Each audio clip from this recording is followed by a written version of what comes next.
And he is also the founder of the nonprofit Maker Mart, which it produces Maker at theMint, a large-scale retail pop-up event at historic Old Mint in downtown San Francisco, not too far from here.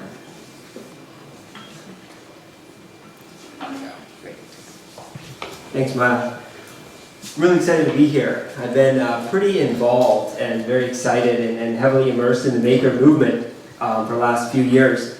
And I think one of the first questions that people get, and I know this doesn't apply to this room, is what is a maker? Who is a maker? And you know, makers have always been there. Makers have been tinkers, inventors, but they were largely siloed. They're very difficult to take their innovations and inventions to the market. And the movement has really only been in the last 5 or 10 years. Kind of the first start of it, interestingly enough, was the guys who kind of coined the term Web 2.0 saw this trend. That's Tim O'Reilly and Dale Doherty. They came up with that Web 2.0 trend, but they saw something else. They saw this maker movement, and they gave it a name, and they gave it a place, and they gave it a magazine, and they gave it a maker fair. And a lot of things have come out of it. So it's kind of funny how interconnected you'll see this sphere really is on the organizations and people involved in the community. It's a very exciting time. It's a very kind of tight-knit community.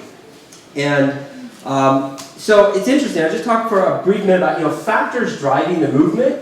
I know Mark talks about this, but the internet is primarily a major driver. Access to consumers, being able to connect with people. Digital fabrication tools and access to tools is very important. That's the other one. And the third one is also the crowdfunding, and again, getting back to being able to build a community. So these three factors have really come together to enable the maker movement, and that's why it's exciting. That's why it's taking place now and not before. And I think what's interesting is you talk about maker spaces, and they're growing. In fact, this is one of my favorite billboards. Heck, Mark, you probably remember that one. And they're just popping up everywhere. In fact, there's interesting. This is NYC Resistor, and there's a guy right there, that Bree Pettis, that started MakerBot. So it's kind of fascinating, but it's exploding, and all forms of them, from more community-based hacker spaces to places that are commercial, have every kind of tool like TechShop. And that's how my story started. So this is kind of my story, how I got into the maker movement. Some friends and I were building a motorized bike, and we thought, let's do it. And actually, I read about TechShop, and it enabled us to actually prototype and build this motorized bike. It's very exciting. In fact, that's me back there in the first TechShop, cutting out hard. So we had access to the tools. I mean, we built a prototype. It was amazing. This was a few years ago, and so there was one other component that we didn't really have. That we built it, but we couldn't get it into production. I won't name names. Actually, I will name names. Kickstarter actually didn't love hardware companies for a long time. In fact, Indiegogo does. They're here. They have always supported us. But back then, it was very hard. You couldn't actually just say, I have this great product. I want to take this product to market. No, we don't like it. And so therefore, that's where that project went. But I love it, and I'm still very passionate. So talking about the pain points, I think about it. Knowledge, funding, small scale manufacturing, and retail. So this is the first part is knowledge. The knowledge gap is getting solved. The knowledge gap, you learning online and taking classes. Funding, there's a lot of funding platforms that's coming up. There's a tremendous amount. And then now is actually the small scale manufacturing. That is really key, and that's really critical to actually being able to drive this movement forward. And the last piece that I've seen is really ability to sell. I mean, we talk about crowdfunding, and that's building a community, but so much of products actually are bought in retail environments. Very small percentage. I mean, even though Amazon is growing radically, you still need an outlet. And so I see all these amazing places to, people are making stuff and can invent and innovate, but I don't see as well as outside of in a physical world, because we're talking about physical products, and that's different than buying digital products. And so this is kind of the idea. This is what got me excited. I realized I'll tell you a little bit about Maker Mart. So after College Cruiser, I actually went to work for TechShop, and very involved and excited with helping develop the corporate team building events. And I was at Maker Faire in 2012 when Dave Edgar spoke. And he said, I have a dream, and it looks like the Ferry building, but for makers. And I said, that's fantastic, because that's the missing link. That's a big, important missing piece. And the large-scale idea is to get a building and actually make it the mid-market Maker's Mart. The city got very excited about this, an actual large-scale facility where you can have a whole diverse set of makers. And again, building this as a community organization, but we have to change the economics of retail. And so that's what we started. And one of the first things I said, let's do a pop-up, let's do a prototype, typical maker shop, let's do a prototype, let's get that going. So we started this in 2013, and we did the Maker's Mart, Makers at the Mint, where we rented the old Mint on 5th and Harrison. And so this was the architect of kind of the long-term vision. And we had over 50 makers and artisans vending, 15 food vendors, and over 2,000 people came through. It was really an awesome experience. We really wanted to curate all of the different pieces about helping makers get access to the public, and it's all about the iconic venue. So the mission of Maker Mart is giving makers and artisans an access to high-quality retail. Because again, when you're talking about physical products, people like to touch it, feel it, hold it, they want to see it. And again, there are so many amazing products that people make, but if you sell it on the street, it just sometimes doesn't do it justice. And so that's kind of the mission, and that's what we've started. Very excited about where we're going, and talking a little bit about the short-term, mid-term, and long-term. So this was the short-term.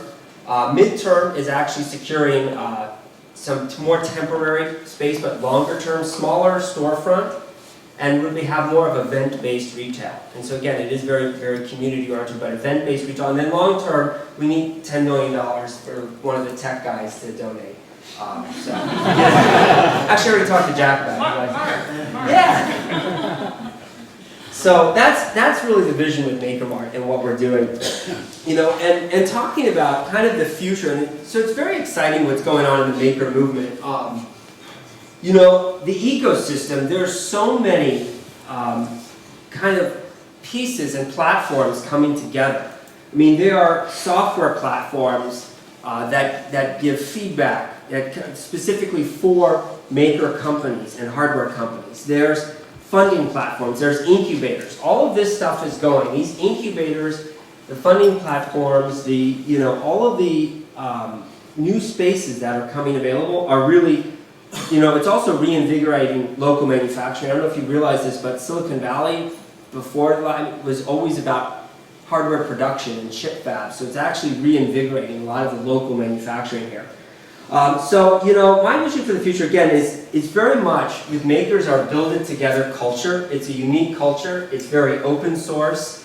There's a lot of very exciting open source projects, and that's very much part of it. So anyway, my email is Erik Katz. And again, thank you, and I'd be happy to answer any questions.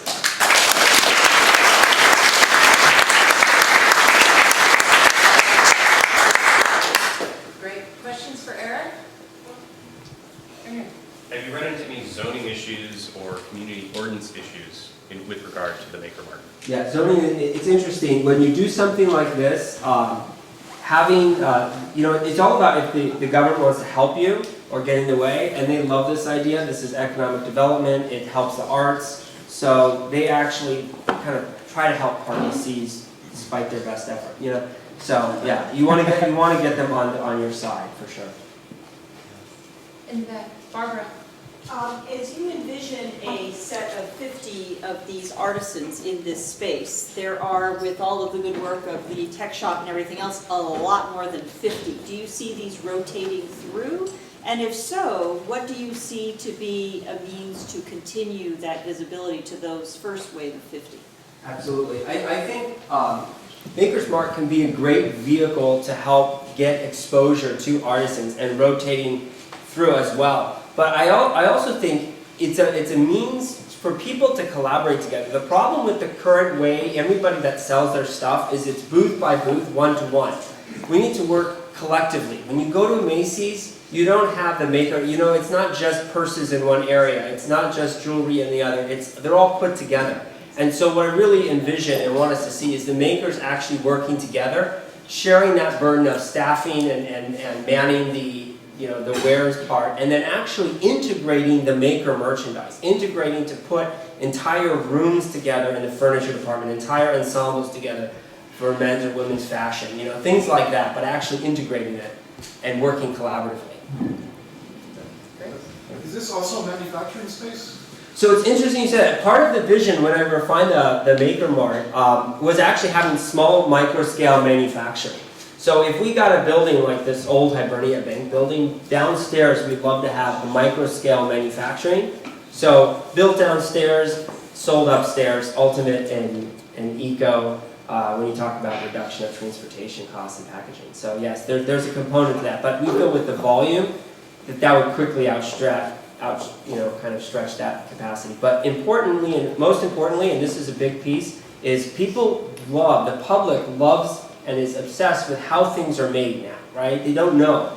And so being able to see how something is put together is a great, fascination point and attraction point. And so that's really important. Will the maker revolution take over and replace traditional industrial design and product manufacturing? That's a good question. Well, it depends on who you ask, and it depends on the time frame. But I'll quote somebody that I've heard this saying, and I think it's very appropriate. Bill Gates said, "We tend to overestimate in the short term and underestimate in the long term." So the biggest critique of the maker movement is it's a niche area. Not everyone's a maker. People don't appreciate that. And it's there. And so again, it's maybe we're overestimating the impact in the next year, 2 year, 5 years, 10 years.